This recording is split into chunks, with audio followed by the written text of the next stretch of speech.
Good morning, everybody. Just an early Monday morning report on to what extent has the systems, legal systems and all systems in South Africa been captured. We use public transport. The situation in life where we are, we got no choice. My wife gets into a taxi every day and she drives off to town. For those people that are not in South Africa, a taxi here is a 16-seater bus with 90% illiterate people driving the bus. The taxi that she used is overloaded on a daily basis. It's a 16-seater, and on average between 25 and 30 passengers per day in this bus. My neighbor across the road is a traffic cop. I've given him the description. It's a blue and white Toyota with a shadow net thing that opens up on the right-hand side of the vehicle. It's a CX registration number with only 4 digits, 49 what. And I've given it to him.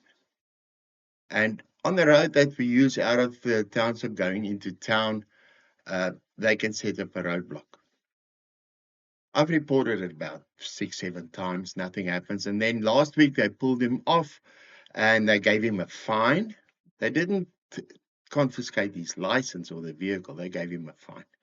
This morning, Monday morning, he had 25 people in his taxi.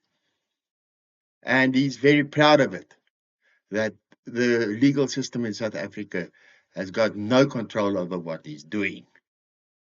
Now, there's either one of two things, and I leave this choice to you. With a 30% pass rate required to qualify in our academic systems, he obviously cannot count to 16. He doesn't have the brains to count up to 16. That's why he put 25, 30 people in his taxi. That's the first option. The second option, he's got the traffic department on his payroll because they do nothing about it. And this is one case. There's hundreds and thousands of these taxis driving on the roads in South Africa. And you can speak to any person. They will confirm taxis is above the law. They can stop where they want. They can drive where they want. Fast, slow, fast on solid lines. They can do what they want. They're untouchable because they have the traffic departments on their payroll. Lovely day. See you later.